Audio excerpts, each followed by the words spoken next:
우리 한우리 성도님들은 합리적인 사람입니까? 세상이 점점 인간 중심적으로 변해갈수록 참 이 합리라는 말이 중요하게 우리에게 다가옵니다.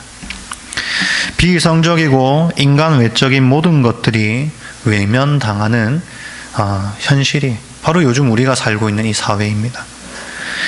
이런 요즘 사회에서 이 합리라는 표현은 굉장히 중요합니다.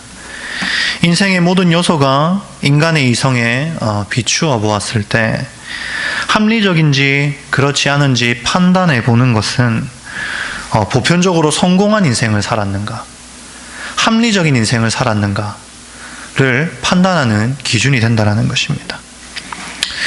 예를 들면 우리가 합리적인 소비를 했는가 하는 것들을 생각해 보는 것은 감정이나 느낌에 따른 즉흥적인 소비가 아니라 우리의 이성으로 잘 생각해 보았을 때 합리적이다 판단되는 소비를 하였는가 하는 것을 우리가 판단해 보는 것이죠.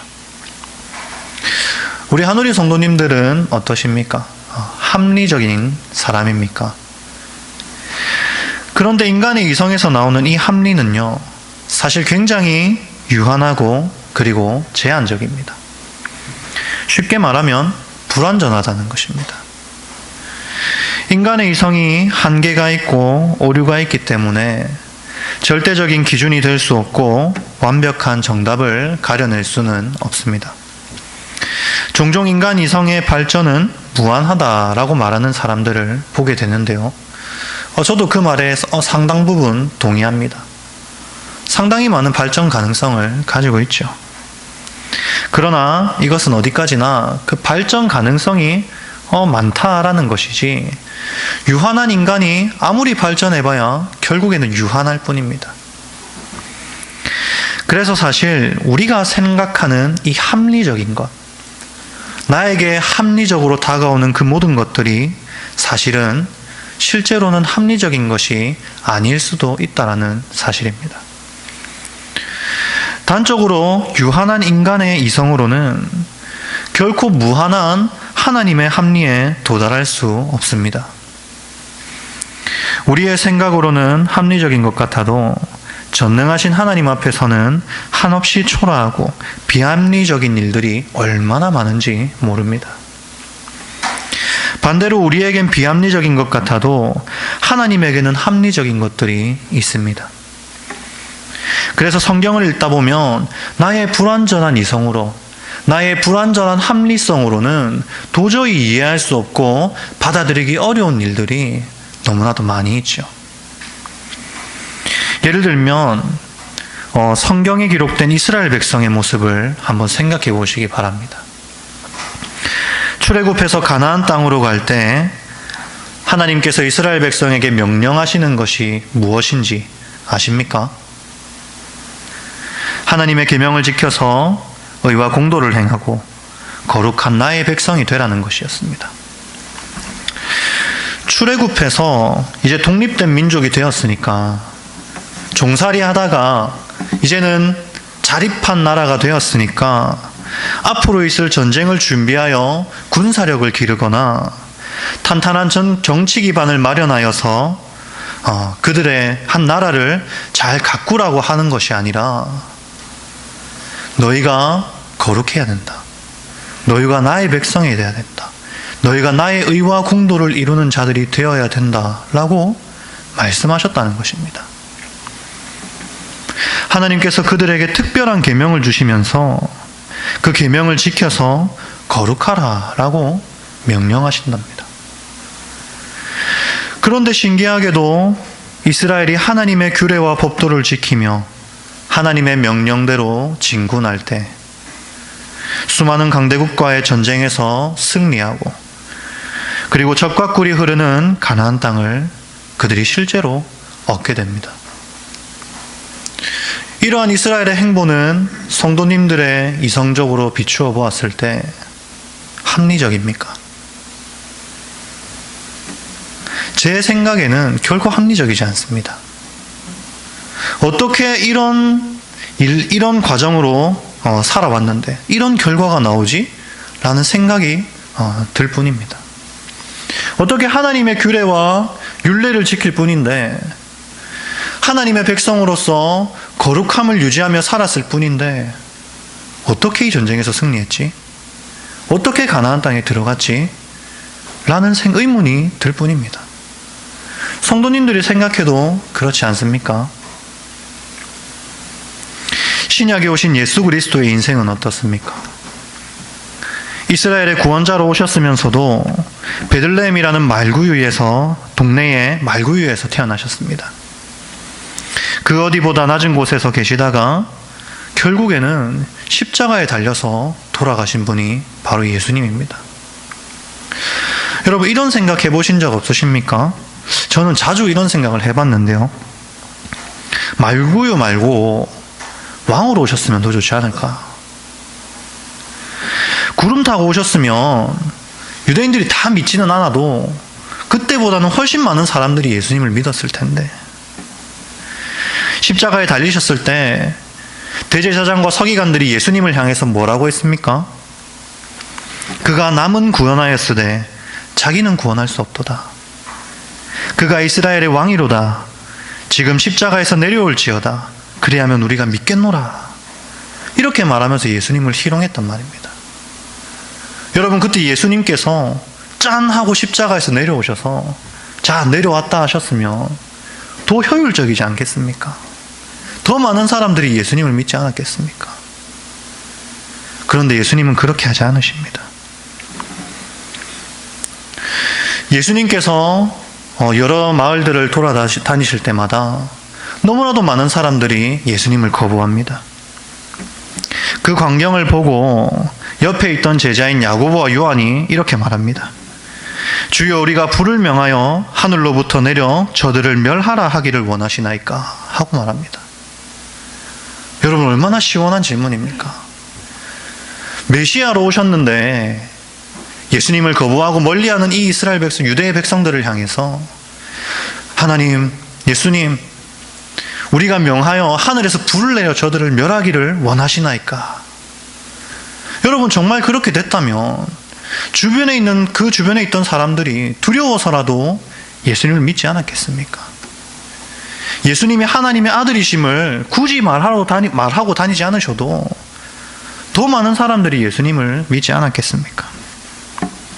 그러나 예수님은 그렇게 하지 않으시고 오히려 제자들을 꾸짖으십니다.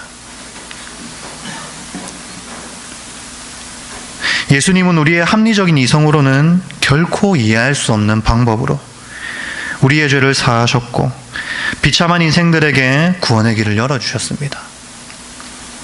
사실 성경은 우리가 생각하는 합리적인 방법을 전혀 고수하지 않습니다. 오히려 비합리적으로 여겨지는 일들이 더 많죠.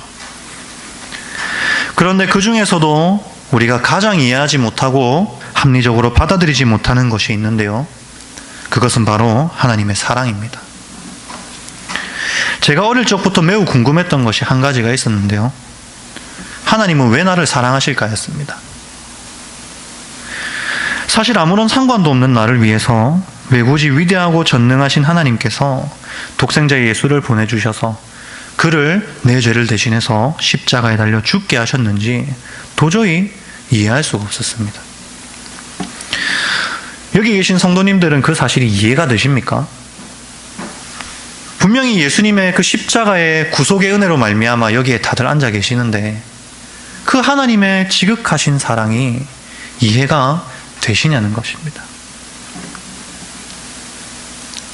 당최 이해가 안 되다 보니까 사실 현실감도 없고 그저 교회에서 하나님이 당신을 사랑하십니다 하고 가르쳐 주니까 그냥 그런가 보다 할 뿐이었죠. 저에게 하나님의 사랑은 당최 이해할 수 없는 비합리적인 사랑일 뿐이었습니다. 하지만 우리가 기억해야 할 것은 앞서 말씀드린 것처럼 우리가 생각하는 합리적인 것은 실제로 합리적인 것이 아닐 수 있고 반대로 우리에게는 비합리적으로 여겨지는 것이라 할지라도 하나님에게는 합리적일 수 있다는 사실입니다. 합리를 논함에 있어서 능력과 속성의 차이는 굉장히 중요합니다. 예를 들면 하나님께서는 온 세상을 창조할 능력이 있으시지만 우리에게는 그럴 능력이 없습니다. 그래서 하나님은 말씀으로 무에서 유를 창조할 능력을 가지고 있기 때문에 천지 창조는 합리적이고 당연한 일입니다. 하지만 그럴 능력이 없는 인간에게는 무에서 유를 창조하는 천지 창조는 비합리적이고 받아들일 수 없는 허구가 되는 것이죠. 그래서 우리는 진화를 이야기하고 이 세계의 원인을 각종 인간이 합리적으로 받아들일 수 있는 다른 것들로 다 채워버리죠.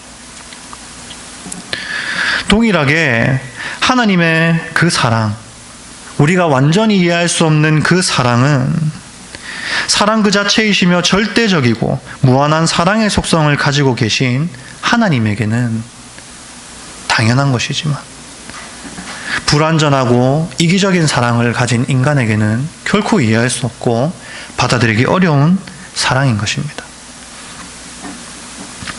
합리는 사전적인 의미로 논리적 원리나 법칙에 잘 부합하거나 또는 그런 상태입니다. 반대로 비합리적인 것, 곧 합리의 반대는 사람의 힘이나 지혜 또는 보통의 이론이나 상식으로는 도저히 이해할 수 없을 만큼 신기하고 묘함 또는 그런 일이나 비밀을 뜻하는 바로 신비입니다. 우리의 이성으로 이해할 수 없고 받아들일 수 없기 때문에 성경에 기록된 창조도 거짓말이야. 성육신도 거짓말이야. 하나님이 우리를 사랑하신다는 것도 거짓말이야. 라고 하는 것이 아니라 사람의 힘이나 지혜 또는 보통의 이론이나 상식으로 도저히 이해할 수 없을 만큼 신기하고 묘한 그 신비한 사랑으로 우리를 사랑하고 계심을 우리는 알아야 한다는 것입니다. 우리를 향한 이해할 수 없는 하나님의 사랑은 존재하지 않는 비합리적인 사랑이 아니라 신비한 사랑입니다. 비록 우리의 머리로는 다 이해되지 않아도, 내 가슴으로 다 느껴지지 않아도, 때로는 내가 이 사랑을 너무 무감각하게 여긴다 할지라도 그럼에도 불구하고 결코 끊이지 않고 여전히 무한하게 우리에게 주어지고 있는 것이 바로 이 하나님의 사랑이라는 것입니다. 하나님께서는 이 신비한 사랑으로 우리를 구원하셨습니다. 우리가 너무나도 잘 아는 말씀, 교회 학교 대충이라도 다녔으면 누구나 외우는 말씀 하나 있지요. 요한복음 3장 16절입니다. 한번 다 같이 한번 외워볼까요? 하나님이 세상을 이처럼 사랑하사 독생자를 주셨으니 이는 그를 믿는 자마다 멸망하지 않고 영생을 얻게 하려 하심이라. 아멘. 여러분, 이 말씀은 진리입니다. 우리 구원의 핵심이며 우리의 전부입니다. 하나님은 우리를 너무나도 사랑하셔서 독생자를 내어주셨습니다. 그런데 놀라운 것은 하나님께서 우리를 사랑하신 그때는 우리가 아직 죄인일 때, 로마서 5장 10절에 따르면 우리가 아직 하나님과 원수되었을 때라는 사실입니다. 여러분 주변에 원수 같은 사람이 있으십니까? 아니면 진짜 원수가 있으십니까? 누군가 나에게 조금만 해를 끼쳐도 그를 경멸하고 미워하고 분내고 멀리하는 게 우리의 모습이지 않습니까? 원수가 있다면 그에게 악하게 대하고 저주하고 할 수만 있다면 진멸시키지 않겠습니까? 그토록 증오스러운 원수가 사실은 바로 우리라는 말입니다. 우리는 원래 하나님의 원수된 자였습니다. 지독하게 하나님을 거역하고 배반하고 하나님의 뜻과는 정반대로 사는 자가 바로 우리입니다. 날마다 하나님의 심장을 후벼 파는 악한 자들이 바로 나 자신입니다. 죽어라 말씀대로 살지 않고 죽어라 내 마음대로 세상의 것을 움켜쥐기 위해 핏대를 세우는 자가 바로 우리입니다. 우리는 하나님의 원수입니다. 그런데 하나님께서는 그런 원수 같은 우리를 사랑하셔서 독생자 예수님을 우리에게 보내주셨고, 지독하게 하나님을 거역하고 배반하여 악독하게 행한 그 모든 비참한 죄악의 결과물을 자기의 하나밖에 없는 아들 예수 그리스도에게 뒤집어 씌우셨습니다. 그래서 십자가에서 비참하게 고통 가운데 예수님이 죽으셨죠. 말라기에 이르기까지 끝까지 하나님을 경외하지 않았던 인간들을 위해 하나님께서 친히 인간의 몸을 입고 이 땅에 오셨습니다. 여전히 주를 거부하는 자들을 보고 옆에 있던 제자들이 오히려 분노해서 하나님, 예수님 불을 내려 저들을 다 멸하여 버리시죠 라고 말하는데도 동요하지 않으시고 오히려 그들을 꾸짖으시고, 그리고 십자가에 달리셨을 때 예수님을 향해 희롱하던 그 수많은 사람들을 향해서 아버지, 저들을 사하여 주옵소서, 자기들이 하는 것을 알지 못하나이다 라고 기도하며 그들의 무지를 탄원하며 용서를 구한 이유, 바로 하나님께서 우리가 측량할 수 없는 그 신비한 사랑으로 오늘 우리를 사랑하시기 때문입니다. 멸시와 조롱을 당하시며 비참함과 수모 속에서도 꿋꿋하게 십자가의 길을 걸으신 이유가 바로 오늘 우리를 사랑하셔서 오늘 이 자리에 앉아 있는 우리를 구원하시기 위해서라는 사실입니다. 원수가 멸망당할 처지에 놓이면 내버려 두거나 확실히 멸망당하도록 등 떠밀어 주는 게 인간의 합리며 본성입니다. 하나님께서 보여주신 그 멸망당할 처지에 놓인 원수를 내버려 두지 않으시고 멸망치 않고 영생을 얻도록 자신의 아들을 내어주신 그 사랑은 인간에게는 굉장히 비합리적인 사랑입니다. 전혀 논리적이지 않고 인간의 법칙이나 이해에 어긋난, 우리의 이론이나 상식으로는 이해할 수 없고 받아들일 수 없는 신비한 사랑입니다. 인간인 저의 이성으로는 이 사랑이 너무나도 비합리적이어서 허무맹랑하게 들리기도 하고 나와는 상관없는 먼 나라의 이야기처럼 여겨지기도 하지만 이 사랑은 실제이며 여러분에게 부어지고 있는 사랑입니다. 그 증거가 바로 오늘 지금 이 시간 여러분이 이 자리에 앉아 있다는 것 아니겠습니까? 여러분이 이 자리에 앉아 있다는 것 자체가 하나님께서 그 신비한 사랑으로 지금도 우리 성도님들을 돌보고 계신다는 증거입니다. 오늘 여기 앉아 계시는 여러분이 사람의 힘이나 지혜 또는 보통의 이론이나 상식으로는 도저히 이해할 수 없는 이 신비한 사랑의 주인공입니다. 사도 바울은 오늘 본문에서 그 누구도 그 무엇도 우리를 이러한 하나님의 신비한 사랑에서 끊을 수 없다고 단언합니다. 환난이나 공고나 박해나 굶주림, 헐벗음, 위협 또는 칼 안에서 끊임없이 우리가 죽임을 당할 위기에 놓인다 할지라도 이 모든 일에 우리를 사랑하시는 이로 말미암아 우리가 넉넉히 이기느니라 라고 기록합니다. 인간의 사랑은 조그마한 환난과 어려움만 닥쳐도 흔들리고 무너져 버리지만 하나님의 사랑은 결코 그렇지 않습니다.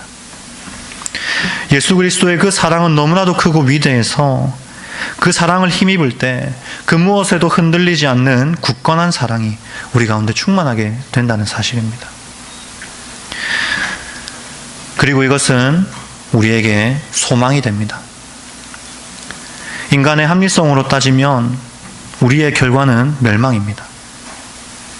여러분이 가진 성경적 지식으로 우리 스스로를 한번 평가해 보십시오. 우리의 결과는 원래 무엇입니까? 멸망입니다.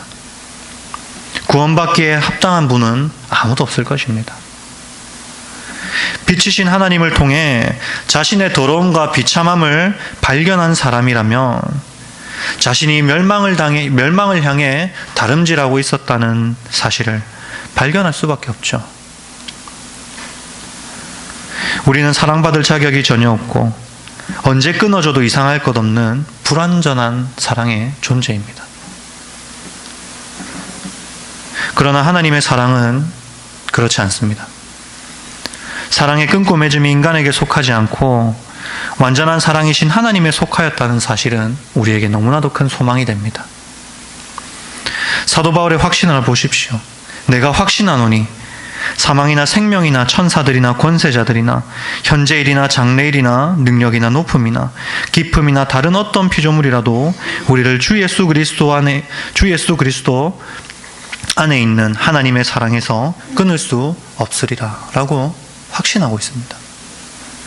세상 그 무엇도, 심지어는 여러분 스스로도 여러분은 하나님의 주권적인 신비한 사랑에서 끊을 수 없습니다.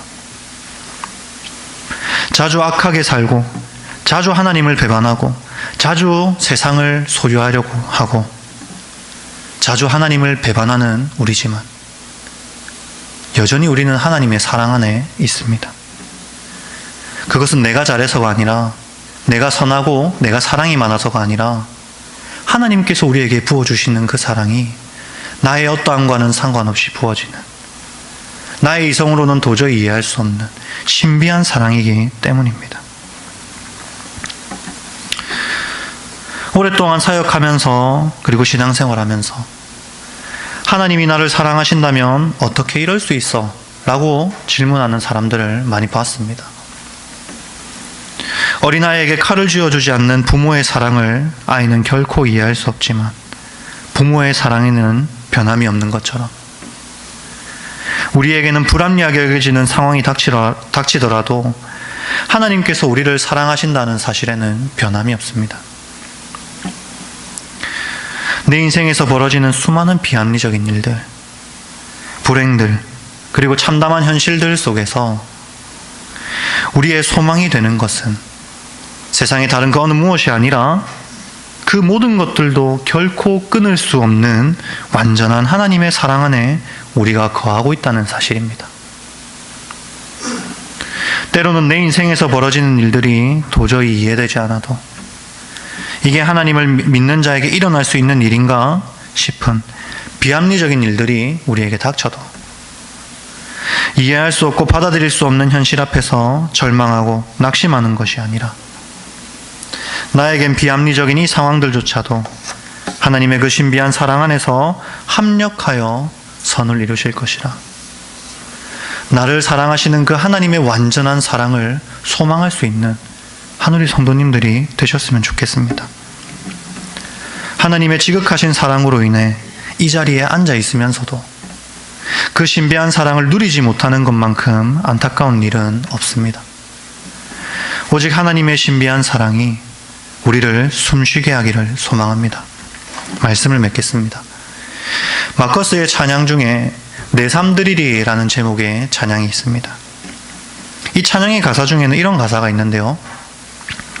소망 없는 내 삶에 새 생명 허락하신 날 향한 주님의 사랑 나 찬양하리 라는 가사가 있습니다.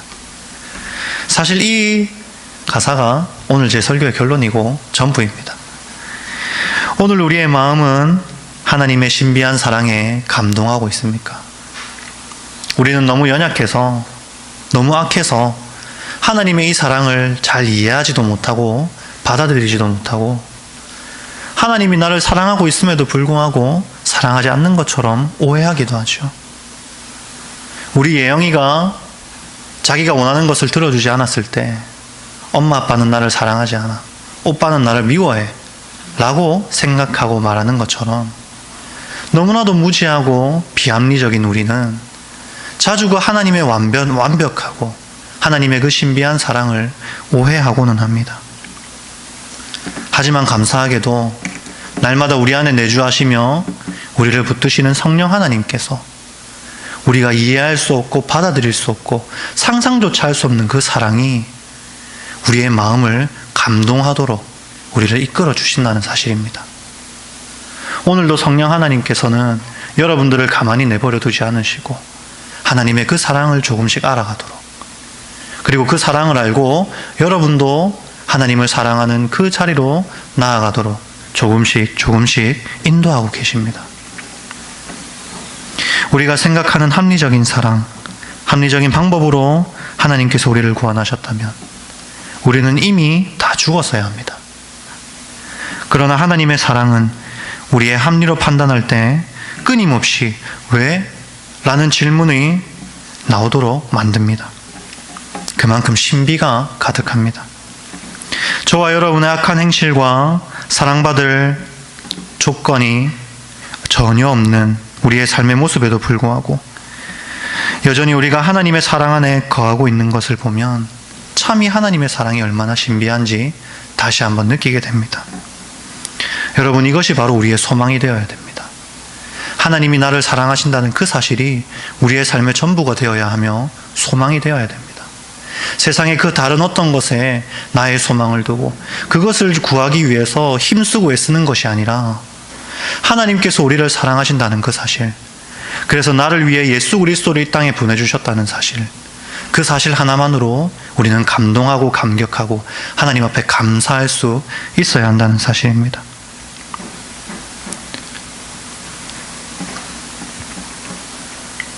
우리의 행실이나 어떠함도, 그리고 외적인 힘이나 능력도, 세상의 그 무엇도, 그리고 심지어 죽음조차도 이렇게 신비한 하나님의 사랑에서 우리를 결코 끊어낼 수 없다는 사실이 얼마나 큰 은혜이며, 그리고 우리에게 소망이 됩니까? 이번 한 주도 하나님의 신비한 사랑을 우리의 삶의 소망으로 삼고, 그리고 기쁘고 담대하게 살아내실 수 있는 저와 한우리 성도님들 되시기를 바랍니다. 제가 기도하겠습니다.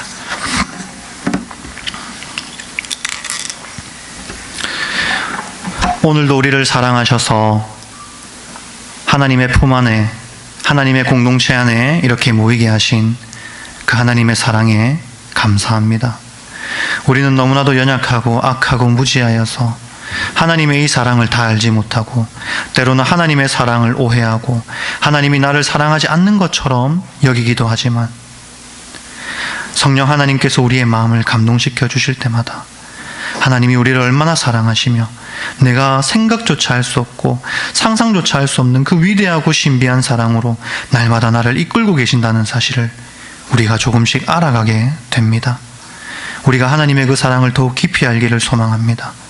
그 사랑을 가슴 깊이 알기를 소망합니다.